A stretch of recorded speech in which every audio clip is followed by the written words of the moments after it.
for another episode. Today we're going to talk about bananas and storage. In preparing for the banana bread recipe, which is one of my favorites, I kind of went overboard and got this box of 10 pounds of bananas. But I mean, it was only $2, so it was really hard to pass up. So, what do you do when you buy 10 pounds of bananas and you only need 3 of the bananas out of the box? I personally freeze them. So some people will take the banana and cut it up and freeze it. I mash them because I don't have any recipes that I use pre-frozen bananas for that are sliced. So that's what we're gonna do. The first thing is the trick about peeling a banana, okay? Everybody goes like this, right? And you end up smashing the end and it's not, you're like, oh, and you have to throw away the top.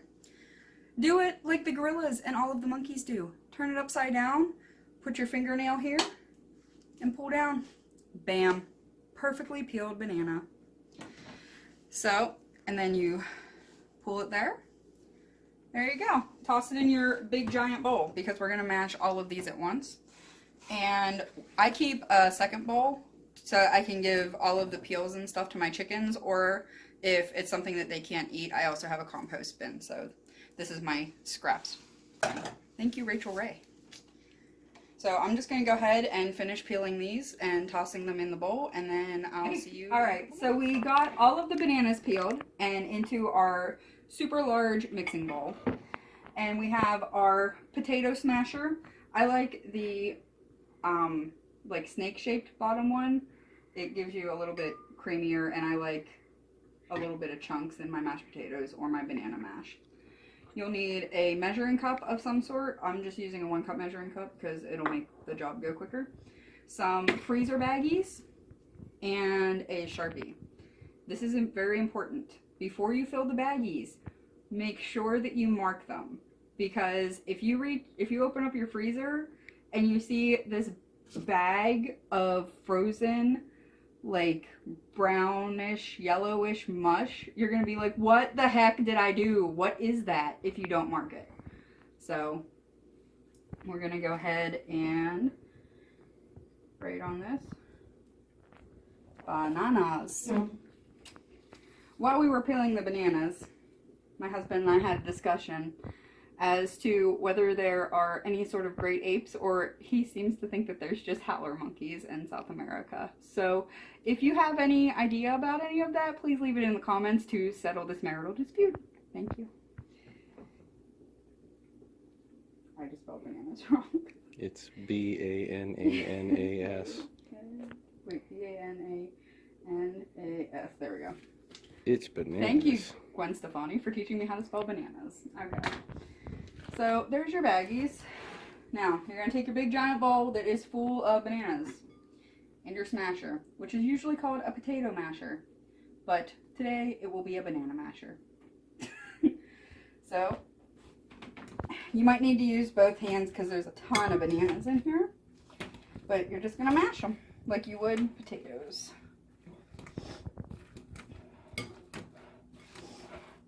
This will take a minute, but it'll be worth it later, trust me. These are so good, even just in smoothies, to kind of give you a head start on those.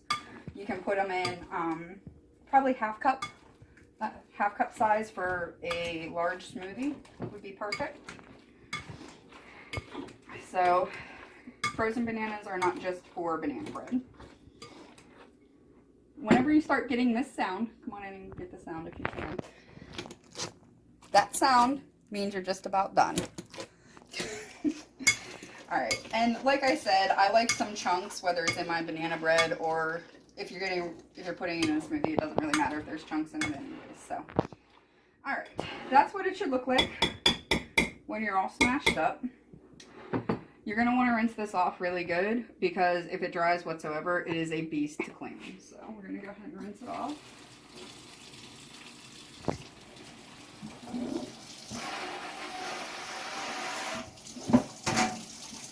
Alright. Now, take your prepared bananas bag. And I usually try and put a 1.5 cups if I know that I'm just going to use it for banana bread. If you're going to use it for smoothies, I would suggest using a sandwich size baggie, or they sell snack size baggies too. That might work a little bit better. But since we're doing these specifically for banana bread, we're going to put a 1.5 cups in each of these quart sized freezer bags. So and this gets a little messy sometimes. Ooh, I actually got that in there. That's 1 cup. And what do you think? Is that about half?